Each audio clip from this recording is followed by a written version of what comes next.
Hello, and welcome back. I am Tripwire. I just took a sip of water, which means I am ready to record another 25 minutes of fucking gameplay. My throat was getting a little dry from all this talking, but water took care of it. So, we went through the fog door, and this is the site we're immediately met with. We have a guy waiting to ambush us, and there are red barrels, which means he's going to be throwing firebombs.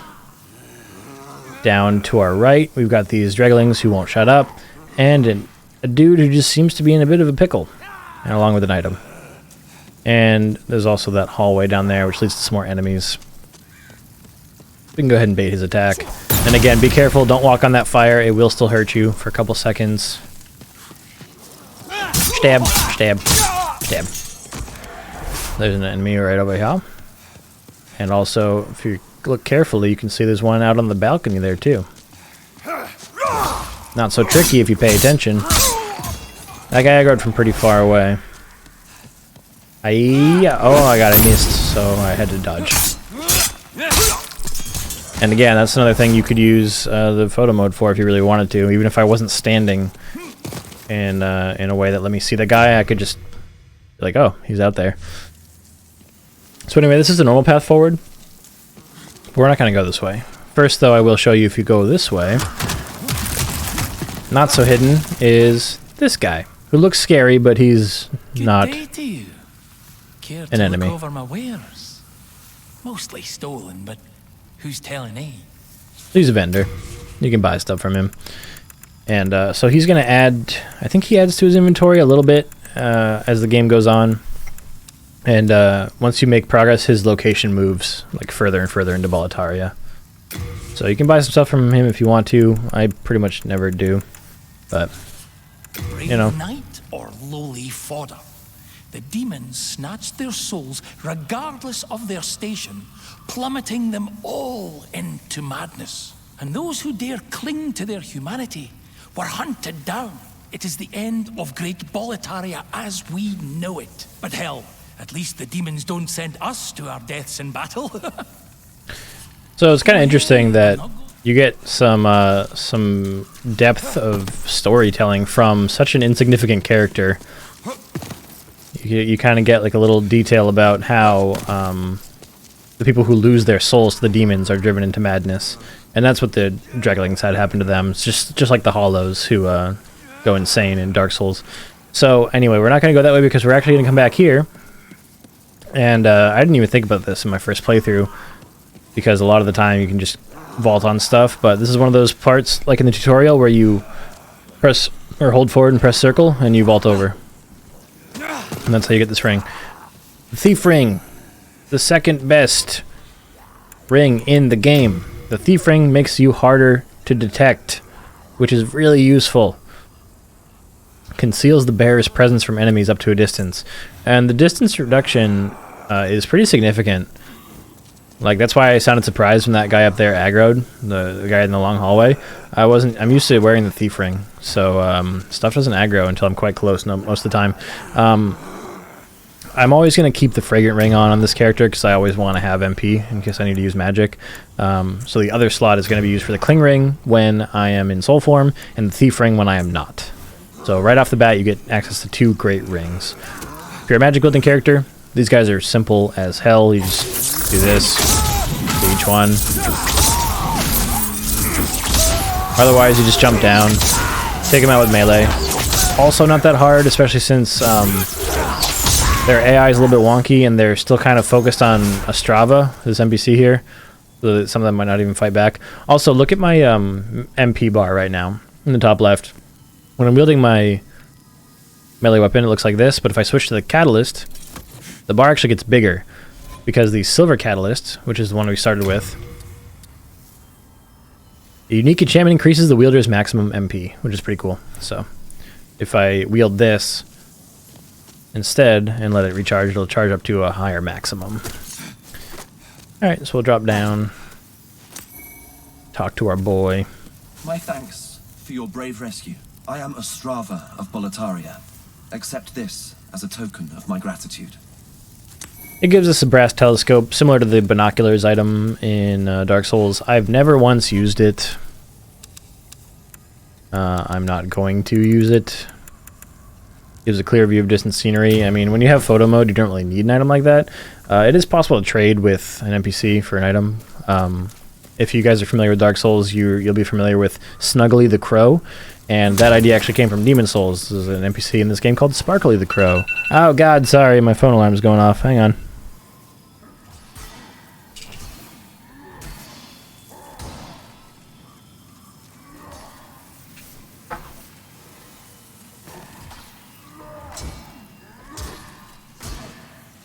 I hope Ostrava's not dying without me. Jeez.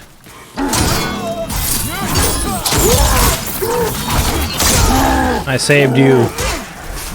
The Blue-Eye Knight could fuck his shit up. I was just trying to take my medicine, man. Oh, I didn't quite kill that guy. There we go. He had 1 HP. You shitting me, dog? So yeah, I saved Ostrava, now he's just kind of wander. There is something I must do. He just kind of wanders. He'll fight stuff as he encounters it. But you can walk with him if you want to make sure he lives. So the scimitar is actually a weapon I'm going to swap to. It is a dex weapon as well, and it just is straight up a little bit stronger than the fucking rapier, and I like the moveset of this better, so this is what we're going to roll with, is the scimitar.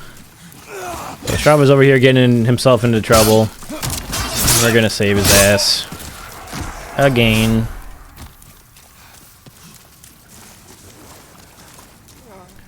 Look, he's just like walking away. There's a bunch of enemies down here, but instead of helping me fight them, he's just gonna do his own fucking thing.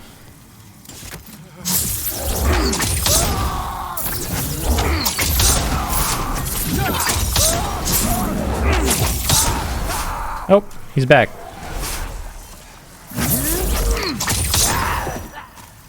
Hey bud, you gonna help? I mean, I'm pretty much already done over here. Yeah, you got some distance on that leap, my dude. Kind of bullshit. That second R2, I love the jump attack there. Sharpstone Shard, Hardstone Shard. So, even if you don't kill the Vanguard Demon, and I certainly did not, you can come down here and get some upgrade materials right off the bat. There are a lot of different upgrade material types in this game, by the way. Far more than in Dark Souls. Another soul item. Another soldier we're going to murder. Goodbye. Goodbye. I'm basically coming through this level the back way because I remember I dropped down on the platform with the Strava. I could have gone the main path if I wanted to, but I'm kind of experiencing things backwards. Just keep that in mind, that if you don't drop down like I did, you're not going to be seeing the same things in this order. However, ow, I strongly recommend that you do drop down like I did, because, I mean, you might want to save Ostrava along his quest line, and also you definitely want the Thief Ring. There's really no reason not to get the Thief Ring. Right there.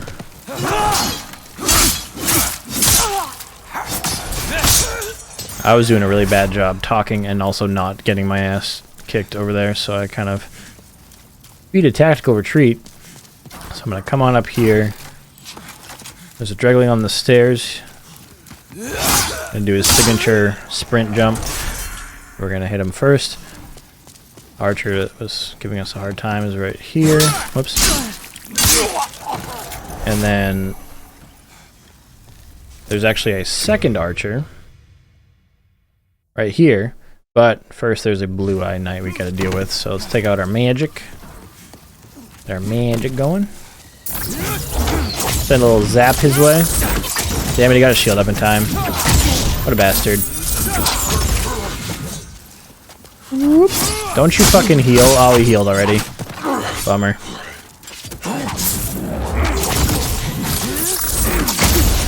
It's fine. Starting as this class and using magic really does trivialize a lot of things. Alright, so we have our fog gate here, which is where the next part of the level takes place. Let me just show you really quickly how the map connects, though, if we had gone the normal way. It's literally right over here. Be wary, though. There's an ambush right here. These two guys will drop down. But since I'm coming from the back way, they won't drop down until I get to where they normally drop down from. So now they'll drop.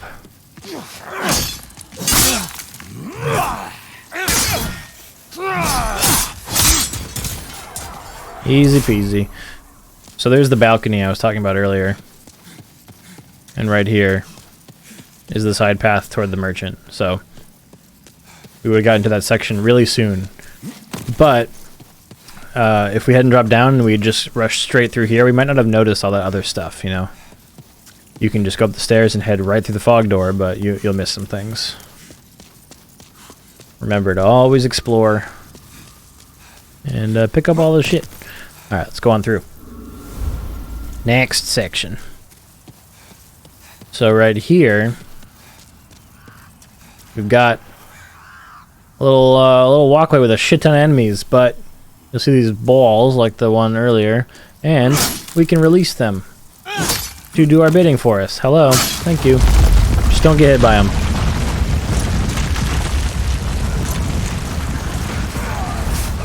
Later, dudes.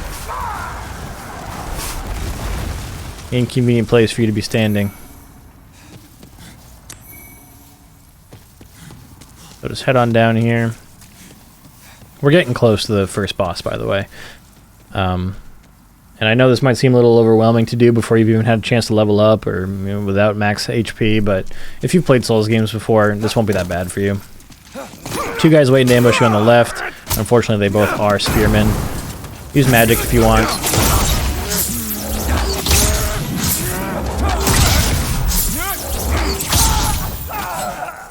Easy. So, up there is the way forward, but there is a side path here you can go down if you choose to. Totally optional, but if you look over here, you're going to see the drakes. Just chilling. The red one from those cutscenes and a blue one. And they are guarding a bunch of items. Now those you're going to risk death if you grab them, but you can come down here and get a couple other ones.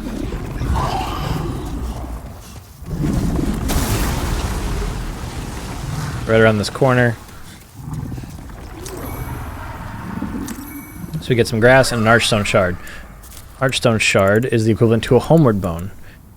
Transports one back to the Nexus, and does not cost you your souls. And it makes sense thematically that it's an archstone shard because the archstones are what teleport us normally. So it's perfect equivalent to the homeward bone, which is, you know, because the bonfires are fed off of humanity. So you can try to get this stuff if you want, but it's fucking dangerous. I love the fire effects in this game. They look beautiful.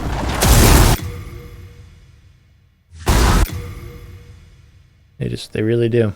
How it affects the environment is so good too. Alright. So anyway, you come down here, you might get an inkling of what's to come. But even if you don't, there's signs. When you come on up here, you'll notice, hey, a bridge chock fucking full of enemies, but the ground is all scorched looking. I wonder what's gonna happen. I wonder who's gonna show up. Could it be our good buddy the Drake? Maybe. There he is, there's our boy. Just stand right here.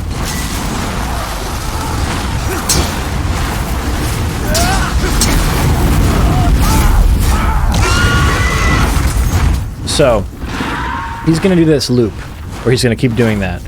So what you need to do is shelter from the fire, and then as soon as he's passed, run for it. See, that kind of fire does not persist, and it's not going to hurt you if you run through it, unlike the barrel fire.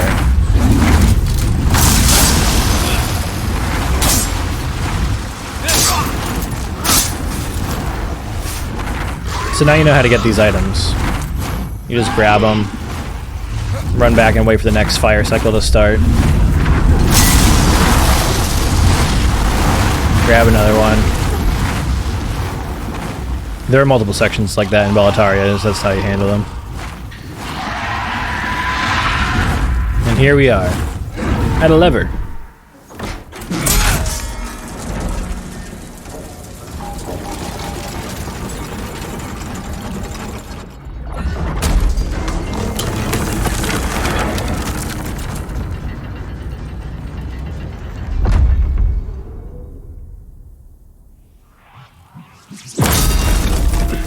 I love that. So now that gate from the beginning is open, and we have a path to our first boss. Careful. 2 Dreglings, 1 around each corner here. 1. I missed. If you go left this way through the breakable stuff, there's an item. 4 more pine resins. I wonder if the boss is weak to fire, you guys. Be careful in this room. There's some soldiers waiting for you. You can go ahead and lure the spearman out here, just for easy dispatch. Oh, the next guy too. How courteous of you to follow him out. Alright, so there should just be 1 more dude in here, waiting at the back, ready to throw firebombs. Ready to throw firebombs. Ready to throw a firebomb. Ready to throw a firebomb. There it is. Jeez. Trying to make a liar out of me? You jerk. First day on the job, I guess. He didn't know what to do. They're going to come down here. There's going to be some more Dreglings. And then a little preview of the enemies in the boss encounter. Whoops, whoops, whoops, whoops, whoops. Like I unlocked on and missed. So this is a phalanx enemy.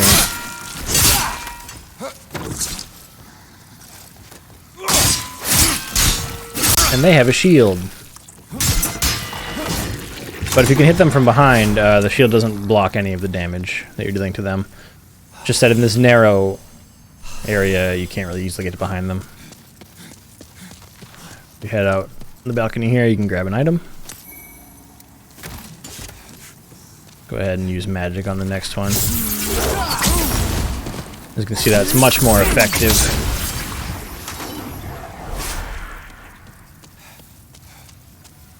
Alright. 1 more. Dodge the spear throw.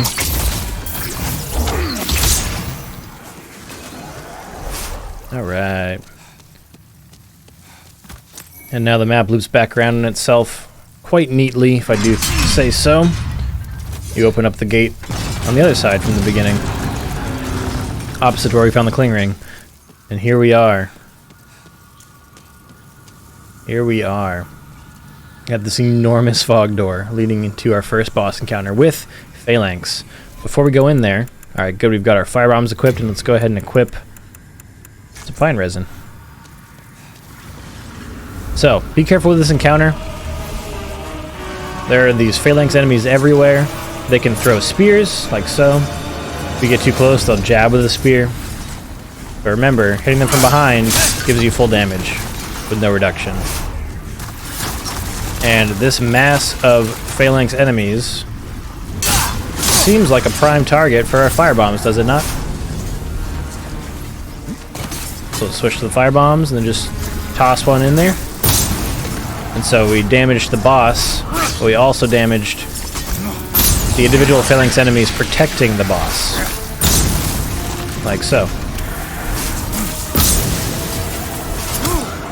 Oh, got hit by a spear. Now, when all these individual Phalanx enemies are gone, this boss has no means of defending itself or attacking you. So, I mean, it's the first boss. It shouldn't surprise you to find that it's not a difficult encounter. Because, you know, it shouldn't be. If you're familiar with the Souls games, this probably won't take you very much time to get down.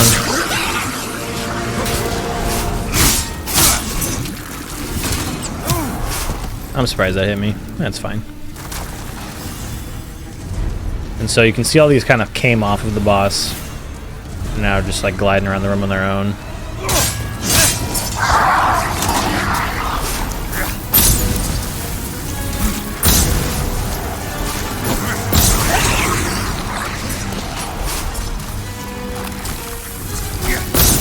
Oh, I hit the one right in front of me and nothing behind it. Oh, same thing happened. Alright, well I'm out of firebombs, so that's fine. I'm just showing off how you should be using them. This is why it's best to save them for the boss encounter and not use them during the level.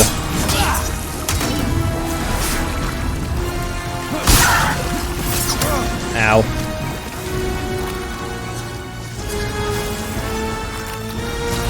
As you can see though, it starts you pretty easy. Like, these aren't doing a whole lot of damage to me. It's pretty easy to run away, hide behind a pillar, heal. Like, it's a very generous first boss fight. As it should be, because you can't level up or anything before it, you know? Like, sorry, I just want to take out a couple more of these before we go rushing in there. Alright, let's go ahead and get some fire damage going on this bad boy.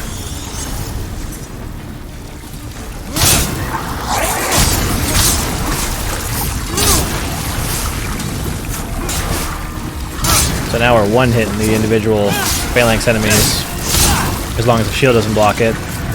And you can see now it just retreats from us. Because we're approaching from a side that has no protection on it anymore, so it just runs away.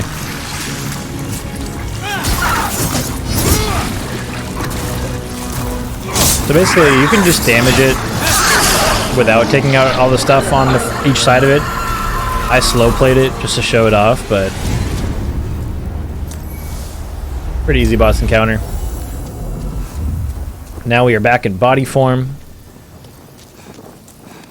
I have full HP again. And the Archstone sucks up the soul of the boss you kill, and then you interact with it to claim it. You can tell that this has a soul unclaimed because of the glowy blue effect above it. Grab that, it goes away. So we got the lead demon soul, which is the soul of the phalanx. Now let's head back to the Nexus.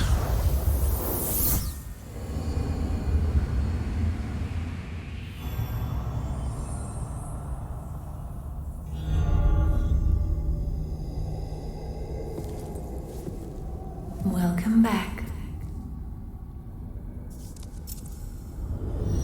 Hey, look, you're here now. The monumental awaits the above.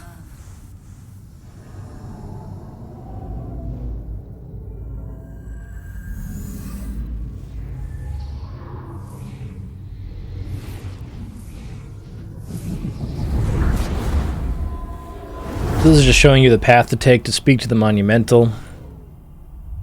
But it only shows you so far. You still need to find it. The monumental will explain the nexus to thee.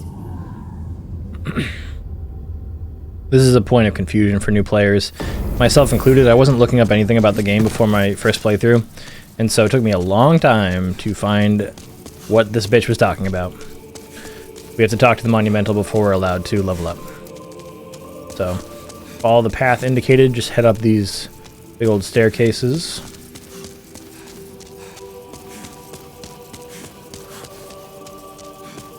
Through the doorway. Take a left and up these stairs. And then you can keep going up the stairs, but what you're supposed to do is turn and exit right here. And so this giant statue is like kind of highlighted in the cutscene in a way. So I thought I was supposed to just like talk to the statue. I was looking all around, but these are actually monumentals. However, they've all died except for one.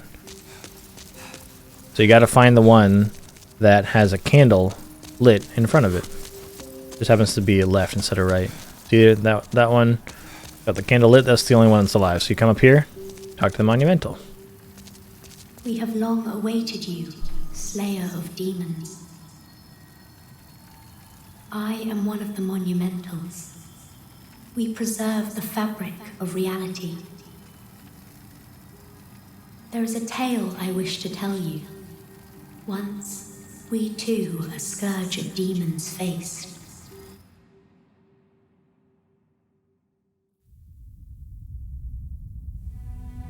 In the distant past, under benevolent rule, the world was united owing to the soul arts. Until a lust for power caused the awakening of the Old One. Across the land seeped a colorless, deep fog, and the world faced extinction at the hands of the demons. Thanks be, we were able to lull the Old One back to its slumber, yet only after the loss of innumerable souls, and most of the world lost erased by the fog. In order to mend the fabric of what lands still remained, we entrusted 6 leaders with 6 precious archstones, one to the king of a small yet industrious land, one to the king of the burrowers underground, one to the wise queen of the great ivory tower, one to the chieftain of lost and ill-fortuned souls, one to the shaman of the tempest-worshipping shadowmen, and the last to the great giants of the northern lands. The archstones were placed in the fringelands that survived. We contained the old one here below the nexus and prohibited the soul arts. Finally, we became monumentals, half-living sentinels of the fabric of reality. Alas, the other monumentals have perished, and only I remain.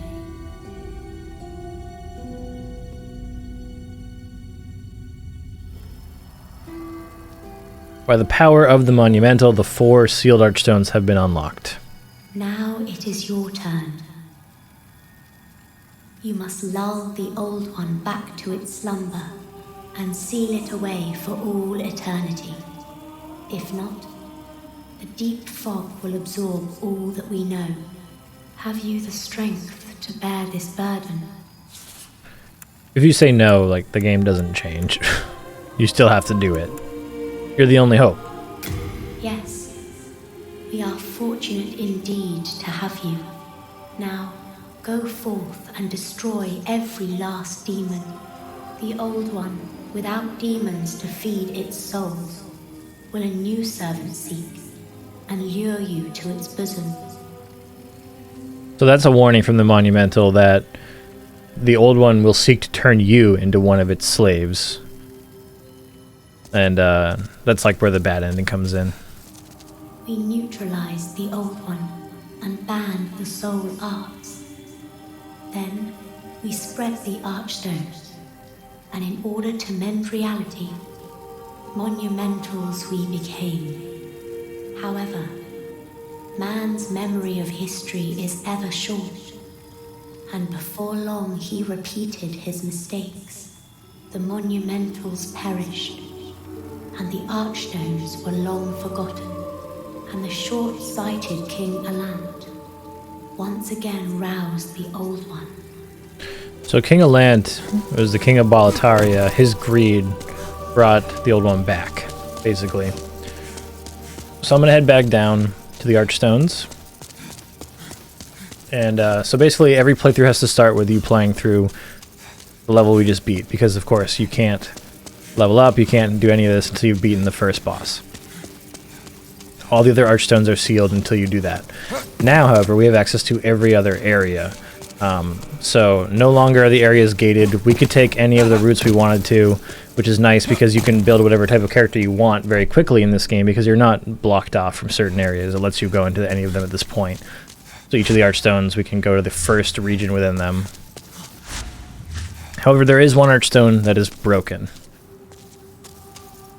The one of the giants of the northern lands. It's broken, it's not accessible. This was the case in the original game as well. People were hoping that in the remake they would add on like an official DLC and this archstone would be in the game and we'd have new stuff to do. Wasn't the case. Maybe it will be in the future, but true to the first one, this archstone is broken.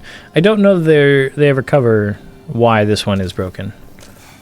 But I'd like to know. But so we only have access to 5 out of the 6 worlds. But now we can go on to work on level 2 of the first archstone if we wanted to continue past the Phalanx Demon, or we could go on to a different area. But I think you're just going to have to wait until next episode to find out what my decision is going to be, because, man, we just hit the 30-minute mark. It's ridiculous. This is fun. I love this game. Thank you so much for being here. Don't forget to follow and subscribe and everything that you feel like I deserve or that you want to do, even if I don't deserve it. This really got nothing to do with it. Do I really deserve people that already watch me? I don't know. It's not really for me to say. Do I really deserve you to hit that follow button on Twitch, given that it costs you nothing? That subscribe button here on YouTube, given that it costs you nothing? That like button, given that it's free too? Do I deserve all that? Yes, please do it. Okay, goodbye.